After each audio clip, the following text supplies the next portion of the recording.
Good morning, everyone. The committee will come to order so we can begin this oversight hearing this morning on our nation's oil and gas pipeline infrastructure and the economic, safety, environmental, permitting, construction, and maintenance considerations that are associated with it.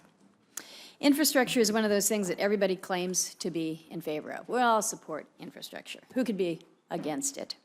It's only when you get down to the details, where that infrastructure is located, what the infrastructure will be transporting, how that infrastructure will be built. That's where you run into the controversy. In the world of oil and gas pipelines, known in the industry as the midstream, this is actually not a complicated question. At point A, you have the immense resources, whether it's places like the NPRA, the non-wilderness portion of ANWR, in the Bakken, in the Marcellus, in the Eagle Ford. And then at point B, you have the refineries, you have the chemical facilities, the power plants, and other consumers. The infrastructure that we'll be hearing about today is necessary to move the resources from point A to point B. So it's pretty simple. Without infrastructure, we just can't move these vital resources from one place to another. And while some would contend otherwise, we know for a fact that pipelines are the safest and the most efficient way to move these resources. In the world of economics, experts debate about direct impacts, indirect impacts, and induced impacts.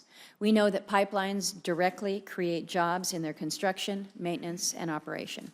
And we know that these are good jobs. We know that pipelines indirectly create jobs because it is a materials-intensive industries. These are also good jobs. And we know that all of this induces economic growth and additional job creation. So I'm big into bumper stickers and trying to distill down all that we do here in Washington into some simple and simplistic notions. And so if we've got to place a bumper sticker here, mine this morning is that jobs are good, energy is good, and energy jobs are great. In Alaska, we're very proud of an infrastructure network known as the Trans-Alaska Pipeline System, TAPS. The system stretches 800 miles, runs across all sorts of terrains, two mountain ranges, huge mountain ranges, from Prudhoe Bay down to Valdez. An estimated 70,000 people helped build this pipeline from 1969 to 1977, with the actual construction phase taking just over 3 years. And I cannot overstate the positive impact this project has had on the state of Alaska. Without it, I can tell you for a fact we would not be able to fund our state's government.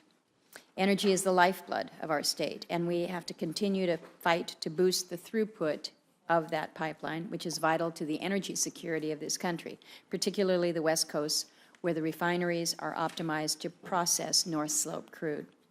TAPS, in many ways, I refer to as the gold standard. And I question, honestly, whether or not we could build it today, certainly not in 3 years, as we were able to do 4 decades ago. We know that new infrastructure is still the best way to deliver affordable energy to places that need it. We know the pipeline permitting process should be streamlined, and yet those who opposed to building oil and gas infrastructure are often the same people likely to be up in arms when prices get too high or service quality suffers. So I think we've got some cognitive dissonance here. How we can expect affordable energy if we can't move the energy. You have to be able to move it.